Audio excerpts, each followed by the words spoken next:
Hello everyone, welcome to Inconvenient Truths. I'm your host, Jennifer Zeng. While the Beijing Winter Olympics is going to open in less than 3 weeks, a former doctor of China's national sports team and her son came out again to expose the dark secret of how the CCP uses its national power to force athletes to dope. After talk about what they exposed, I will talk briefly about why the CCP would do such a thing. Xue Yingxian was a doctor and the head of China's national sports team's medical team. This is a photo of her going to Seoul with China's national sports team to attend the Olympics in 1988.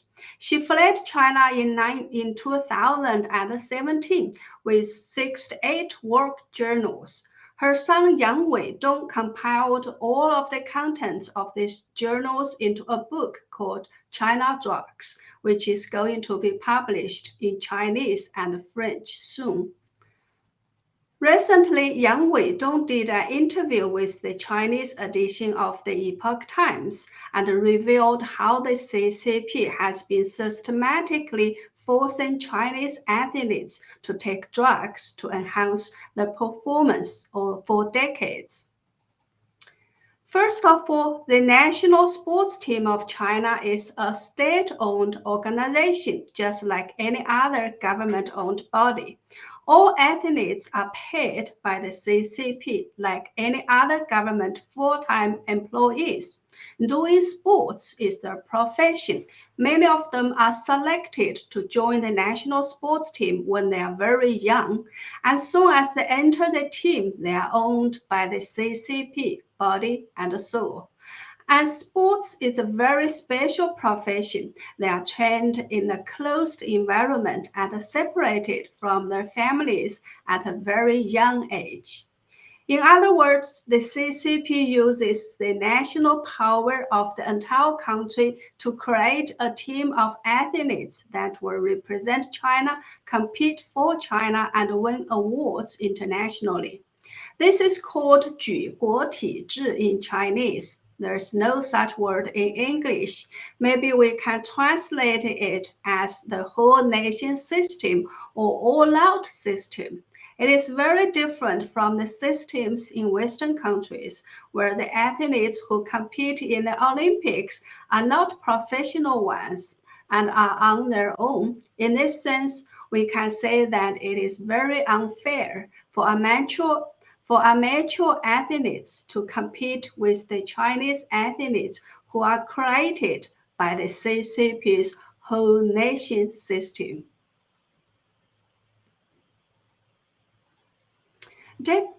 According to Yang Weidong, the CCP has been requiring the athletes to dope for decades. In the 80s and the 90s, doping was the most rampant.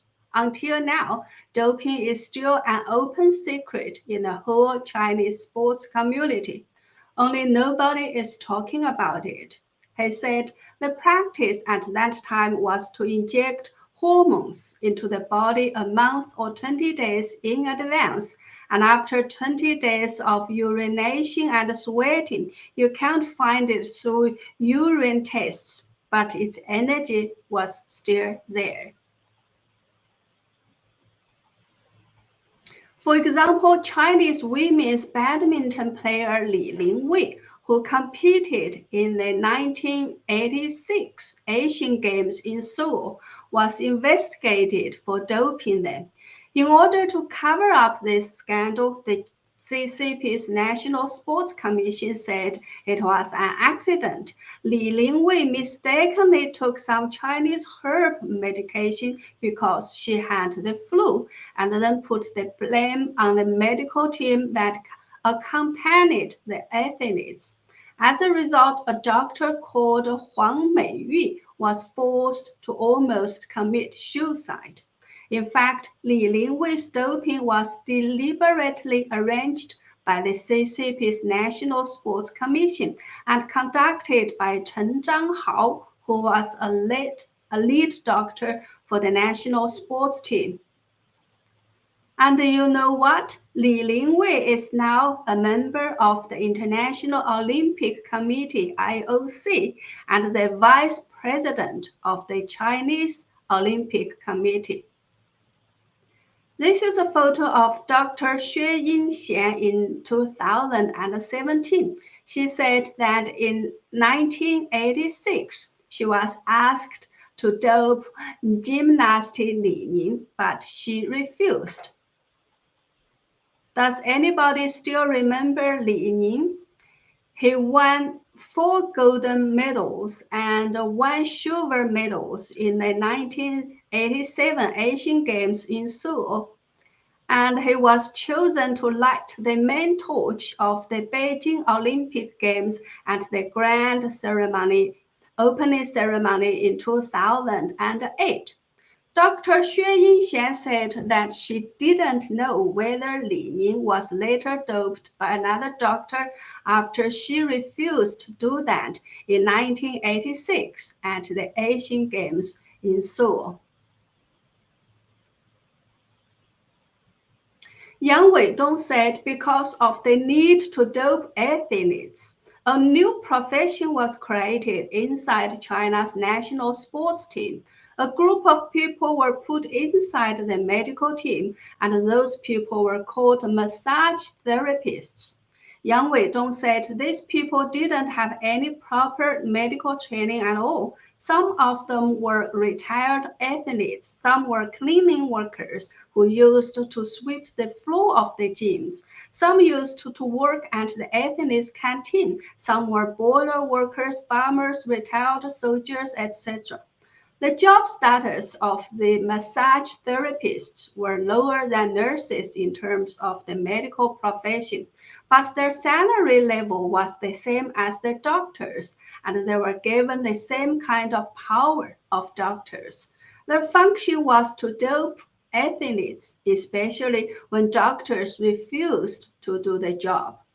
Yang Weidong said by the year 2000, many doctors were going to retire. Those massage therapists thus became formal doctors without any examinations or qualification procedures. So those people were bought over by the CCP for the second time. That's one of the main reasons why they don't say anything about the doping problem of the Chinese team. Yang Weidong said at that time the athletes were passive. They were forced or coaxed by the coaches and massage therapists to dope. They were told that what they were taking were some special nutritional products that could keep them in good shape, etc.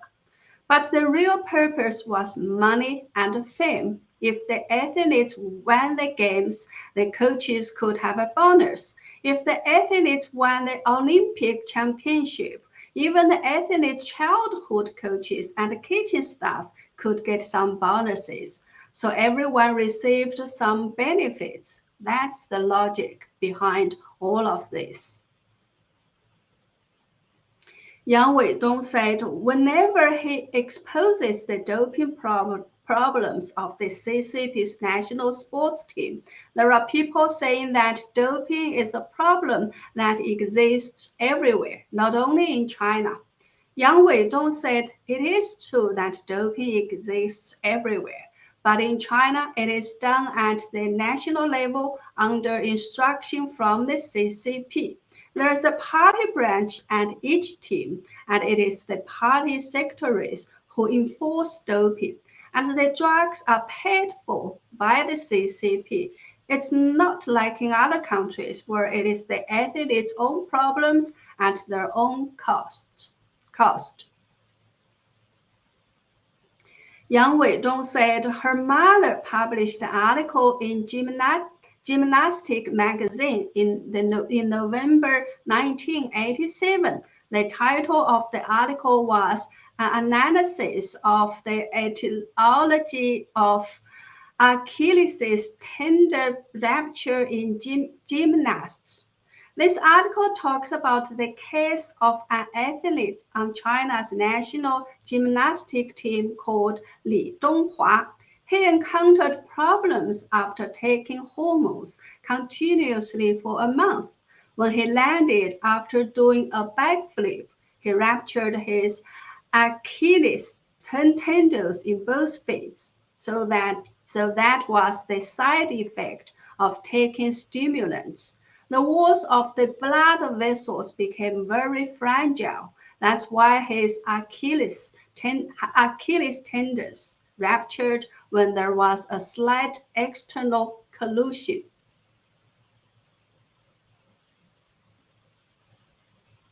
Do you still remember this athlete? He's Liu Xiang, a Chinese 110-meter hurdles world record holder and 2004 Olympic, 2007 World, and 2008 World Indoor Champion. He had to quit the Games at the 2008 Beijing Olympics after he was diagnosed with an Achilles tendon rupture in his left foot. After reading the entire description of Liu Xiang's treatment, Dr. Xue Yingxian was pretty much sure that Liu Xiang's situation was exactly the same as Li Donghua, which means the rupture was caused by taking hormones.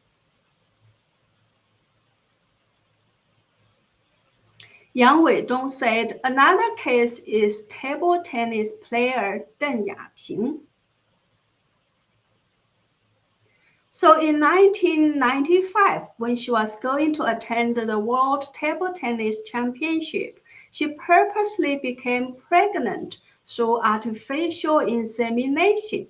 After she became pregnant, all the androgens in her body grew. She won women's team gold, women's single gold, women's double gold, and mixed double silver that year. After the game, she did an abortion. So this is another way, using artificial insemination to increase hormones. Back in 1986, as soon as Xue Yingxian refused to dope Li Ning, she was punished by the National Sports Commission. She was suppressed for a while and removed from the national sports team in 1991 before she retired in 1998. Before the 2008 Beijing Olympic Games, the National Sports Commission sent a 70-strong condolence team to her home, and the leading official asked her to stop talking about the doping problem of the Chinese national sports team. Her husband, Yang Ketong, expressed his strong opposition against this and was severely beaten up by the staff of the Sports Commission and knocked to the ground. He felt unconscious and died a few days later in the hospital. His death angered Yang Weidong so much that he also started to expose the doping issue. In 2015, he went to protest in front of the CCP's National Sports Commission and was arrested and detained. In 2016, his mother Xue Yingxian became ill at home. They called an ambulance, but the ambulance drove them around the city for 4 hours, trying to delay the time for them to get to the hospital. And when they finally reached the hospital, the doctors refused to treat her, so they were convinced that there was a dark force that wanted to kill her. In 2017, Yang Weidong, his wife, and his mother managed to escape to Germany. This is the photo of Yang Weidong and her mother, Xue Yingxian. Now the Beijing Winter Olympics is coming. Yang Weidong hopes that the IOC and the international world will not become accomplices of the CCP out of their own interest. You may wonder, why would the CCP take the risk to dope their athletes? Well, in China, everything is about politics and the CCP's power. The CCP was not elected by the people, so legitimacy is a problem that always bothers it. That's why it needs athletes to win medals to prove to the Chinese people and the world that the CCP is doing well, China is strong, etc. But apart from a small number of athletes who became coaches, sports officials, business people, or some brand ambassadors after they retire, the majority of the retired athletes live a very hard life, as most of them start training at a very young age and don't have any other skills to make a living. Their health may have also been damaged by doping. Some also got a lot of injuries. So let me show you. This is a report from a Chinese media outlet. The woman in the photo is Guo Ping. She was chosen to join the sports team when she was only 9 years old, but she had only 3 years of primary school education. So she had only 3 years of primary school education. She was the runner-up in the international marathon held in Japan in 1998. She won 16 different medals in 12 years of her career, but had to retire in 2002 after her leg was injured. She could hardly make a living as she didn't have any other skills. She sold 5 of her 16 medals for 66,000 yuan, or about 10,000 US dollars. But if the hospital had not offered to treat her for free, she would have hardly been able to afford the medical bills. She said she will never allow her son to practice sports in the future, no matter how talented she is. And this is a photo of Quan Hongchan. She's a Chinese diver, national champion, and Olympic champion, and she is only 14 years now.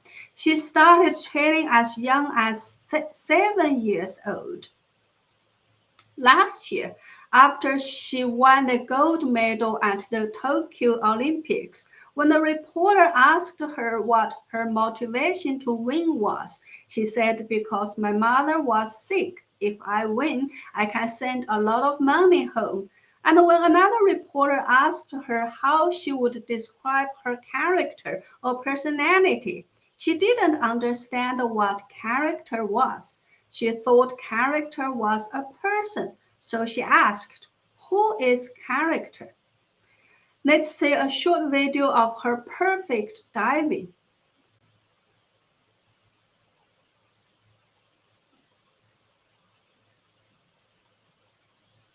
As a 14-year-old child, she had never been to a zoo, to a child's park, or a playground. On the one hand, her family is too poor. On the other hand, her childhood was taken away by the CCP so that she could become a perfect medal-winning machine for the CCP. Well, that's basically some dark secrets of the CCP's whole nation sports system. The CCP treats sports games as an important political task, but often criticized other countries for politicizing sports. I don't quite understand what kind of logic that is, nor do I understand why the IOC would grant the CCP the Winter Olympics or any Olympics at all. Well, that's all for today. Thank you so much for watching. In the past few days, I lost quite a few subscriptions. So please don't forget to subscribe to my channel if you haven't, or check if you are still subscribed if you have. Sometimes people get unsubscribed without their knowledge. And if you could, please also consider going to my website at jenniferzengblog.com, sign up for a membership, or support me by making a donation. Thank you so much. See you next time.